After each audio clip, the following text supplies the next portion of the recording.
தமிழர்களின் பாரம்பரிய திருவிழா என்றால் அது பொங்கல்தான். பொங்கல் பண்டிகையின் கதாநாயகன் இனிப்பு பொங்கல்தான்.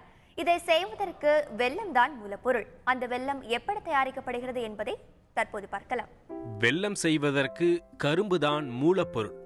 கரும்பை விலை கொடுத்து வாங்கி இயந்திரங்களின் உதவியால் அதனை பிழிந்து பெறப்பட்ட சாற்றை 200 டிகிரி செல்சியஸ் வெப்பநிலைக்கு சூடு ஏற்றப்படுகிறது.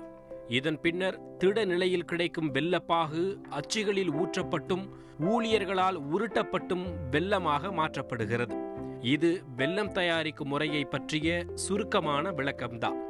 இவ்வாறு பல கஷ்டங்களுக்கு பிறகு வெல்ல வியாபாரிகளும் ஊழியர்களும் சந்தோஷமாக இருக்கும் தருணம் பண்டிகை காலங்களில்தான். அதிலும் பொங்கல் பண்டிகையின் போது அவர்களுக்கு ஆண்டுதோறும் இரட்டிப்பு சந்தோஷம்தான். இந்த ஆண்டும் அவர்களது சந்தோஷத்தை பகிர்ந்து கொள்ள சென்றோம். இது குறித்து பேசிய கரும்பு ஆலை உரிமையாளர் கந்தசாமி, மழை பொய்த்ததால் கரும்பு உற்பத்தி வெகுவாக பாதித்துள்ளது என வேதனை தெரிவித்தார். பொங்கல் சமயம் அதிகம், அது இந்த வருஷம் கம்மின்னே சொல்லலாம். நல்ல டைமு, நல்ல கரும்பு அதிகம் இருக்கிற டைம் அதிகமாக உற்பத்தி பண்ணுவோம். ஆனால் இப்போ இந்த வருஷம் கரும்பு இல்லை. இந்த 2 வருஷமாகவே மழை இல்லாதனால கரும்பு உற்பத்தி ரொம்ப குறைஞ்சி போச்சு. அதனால் உற்பத்தி பண்ணிகிட்டு இருக்கோம்.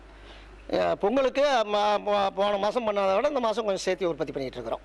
வெல்லம் உற்பத்தியாளர் சதாசிவத்திடம் கேட்டபோது மக்கள் தற்போது வெல்லத்தின் தரத்தை விடுத்து நிறத்தை வைத்தே வாங்குகின்றனர் என குறிப்பிட்டார். கரும்பும் நாங்கள் உற்பத்தி பண்ணிட்டு இருக்கோம். நாங்கள் உற்பத்தி பண்ணுற கரும்புல இருந்து நாங்களே வெல்லம் தயார் பண்ணுறோம். இயற்கை முறையில் தயாரிக்கிற வெல்லம் தரமான வெல்லம். அதை மக்கள் கலருக்கு முக்கியத்துவம் கொடுத்து வாங்குறதுனால இயற்கையான வெல்லத்துக்கு சரியான மார்க்கெட் கிடைக்கிறதில்ல. கலருக்கு போகும்போது 45 ரூபாய்க்கு விற்கிது. அது கலப்படம் அந்த மாதிரி போகுது. ஆனால் தரமான வெல்லம் செங்கால் ரோஸு அதுக்கு விலை கிடைக்க மாட்டேங்குது.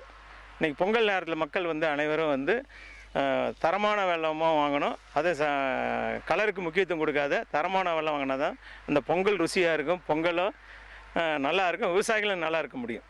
பணத்தட்டுப்பாடு காரணமாகவும் வெல்ல வியாபாரம் வெகுவாக பாதித்துள்ளது என புலம்புகிறார் வெல்ல வியாபாரி வெங்கடேஷ். வெல்லம் மார்க்கெட்டிங் வெல்லம் வருது, விவசாயினே பர்ச்சேஸ் பண்ணி நாங்கள் கடையை விற்பனை பண்ணிட்டு இருக்கோங்க.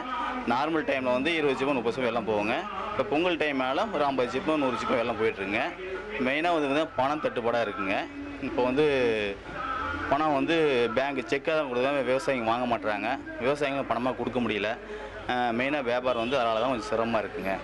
பொங்கல் நெருங்குவதையொட்டி வியாபாரிகளின் சந்தோஷத்தை பகிர்ந்து கொள்ள சென்ற எங்களுக்கு அவர்களது சோகங்களை பகிர்ந்து கொள்ள வேண்டிய நிர்பந்தம்தான் ஏற்பட்டது. பருவமழை பொய்த்ததாலும் பணத்தட்டுப்பாடும் விவசாயிகளை பொறுத்தவரையில் எத்தகைய தாக்கத்தை ஏற்படுத்தி உள்ளது என்பதை அவர்களது பேச்சின் மூலம் உணர முடிந்தது. தந்தி டிவி செய்திகளுக்காக சேலத்திலிருந்து செய்தியாளர் தமிழ்ச்செல்வன்.